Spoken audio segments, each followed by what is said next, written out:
दोस्तों नमस्कार। Colonel Ajay CO Ajay astronomy group fast global astro finance digital channel से आपसे मुखातिब होता हूं। आज 28 मई सन 2024 मंगलवार। दोस्तों तिलहन पर चाहे सोयाबीन हो, सरसों हो, मूंगफली हो, पाम तेल हो, सूरजमुखी तेल हो, इन सभी पर अपडेट हमारा चैनल आपको प्रोवाइड करता है। खाद्य तेलों के अग्रिम विश्लेषण, तेजी मंदी का भी हमने समय समय पर आपको अपडेट दिया है। आज के एपिसोड में हम सरसों के ऊपर करेंगे विशेष चर्चा। पूरा एपिसोड ध्यान से देखें, यदि पसंद आए तो लाइक कीजिएगा। साथ साथ आप हमारी तिलहन, दलहन, मसाला, कपास और अनाज पर अग्रिम विशेष रिसर्च रिपोर्ट के लिए भी संपर्क कर सकते हैं, जो मामूली सहयोग राशि देने पर उपलब्ध है। नंबर स्क्रीन पे दिए हैं। जानिए रिपोर्ट विस्तार से। दोस्तों लगभग पिछले 2 सप्ताह से सरसों एवं सरसों तेल में तूफानी तेजी दर्ज हुई है और इसके भाव बहुत तेज़ी से बढ़े हैं। इसका प्रमुख कारण व्यापारियों ने यही बताया कि जो अनुमान लगाया गया था सरसों की उपज का, वास्तविक अनुमान उससे कम है और मांग अधिक होने से इसके भाव तेज हो गए हैं। लेकिन गौरतलब है, ध्यान देने वाली बात ये भी है कि विदेशी बाज़ारों में खाद्य तेलों की कीमत लगातार गिरावट में दर्ज हो रही है और साथ साथ मलेशिया में कल शाम के सत्र में पाम तेल के दाम कमज़ोर हुए हैं, क्योंकि डलियन में सोया तेल के साथ साथ पाम तेल की कीमतों के अंदर भी कमजोरी देखी गई है। गौरतलब है कि मलेशिया ने 1 से 25 मई के दौरान पाम तेल उत्पादन के निर्यात में बढ़ोतरी के समाचार मिले हैं। इसलिए विश्व ग्लोबल बाजार में खाद्य तेलों की कीमतों में अभी बड़ी गिरावट के आसार के अभी संभावना कम नज़र आ रही है। जबकि घरेलू बाज़ारों में देखें तो सरसों की कीमतों में लगातार दूसरे दिन गिरावट के समाचार हैं। साथ ही सरसों के खल के भाव में भी कुछ गिरावट होने की खबर मिल रही है। गौरतलब है कि देश भर की मंडियों में सरसों की दैनिक आवक बढ़कर 7.25 लाख बोरी होने के समाचार मिल रहे हैं। गौरतलब है कि पिछले यानी उससे पहले 7 लाख बोरी की हुई थी, जो कल बढ़कर 7.25 लाख बोरी की हुई है, यानी 25,000 बोरी की अधिक आवक कल के सत्र में देखी गई है। यदि कुल आवक में देखें तो राजस्थान में सरसों की सबसे ज़्यादा आवक 4.35 लाख बोरी, जबकि मध्य प्रदेश की मंडियों में 80,000 बोरी, उत्तर प्रदेश की मंडियों में 75,000 बोरी, पंजाब एवं हरियाणा की मंडियों में 25,000 बोरी और गुजरात की मंडियों में 25,000 बोरी सरसों के आने आवक के समाचार हैं। बाकी दूसरे राज्यों में मंडियों में 85,000 बोरी की आवक है। कुल मिला के 7.25 लाख बोरी की सरसों की आवक सोमवार को दर्ज हुई है।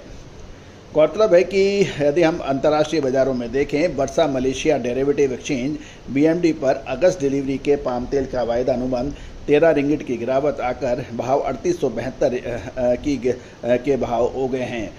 गौरतलब है कि ये बंद भाव 3872 के पर बंद होने के समाचार हैं। इसी तरह से डलियन में सबसे एक्टिव सोया तेल वायदा भी 0.77% की गिरावट दर्ज हो गई है, जबकि पाम तेल वायदा अनुबंध 0.18, पाम तेल वायदा अनुबंध 0.18% का मंदा यानी कमजोरी देखी गई है।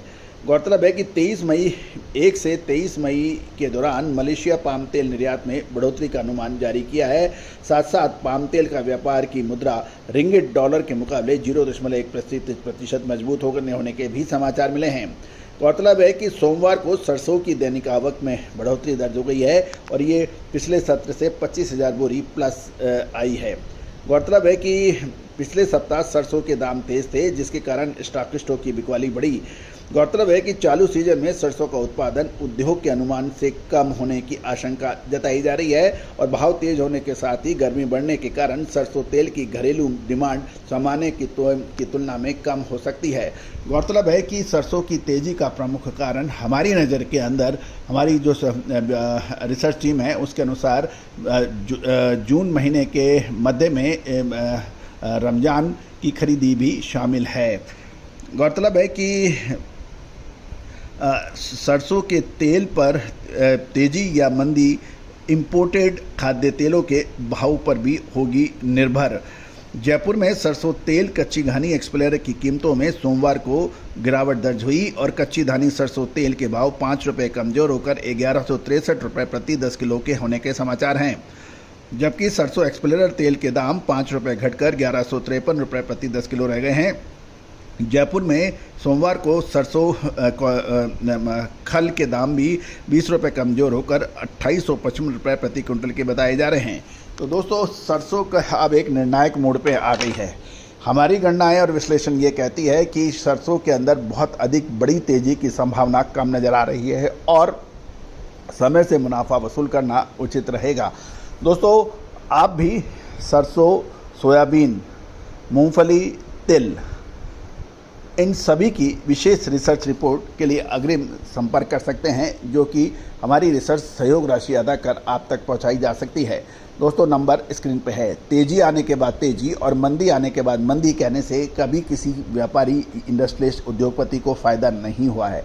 समय पर मुनाफा वसूल करना, गिरावट में माल खरीदना और सही समय पे घर वापस आ जाना मुनाफा लेके, ये सफल और चतुर व्यापारी की पहचान होती है। तेज़ी में और तेज़ी की बात करना, तेज़ी ज़बरदस्त तेज़ी होने के बाद लगातार माल खरीदना और उसके बाद तेज़ी की उम्मीद में जब भाव गिरते हैं और बैठे रहना और उसके बाद में मंदी तक उसको सहेजना, ये एक चतुर व्यापारी और सफल व्यापारी के गुण नहीं हैं। सफल व्यापारी हमेशा व्यापार नियम से करता है, समय से करता है और समय से मुनाफा वसूल कर घर आ जाता है मुनाफा लेकर। तो दोस्तों, विशेष रिसर्च रिपोर्ट के लिए करिए संपर्क। All the very best, good luck, happy trading.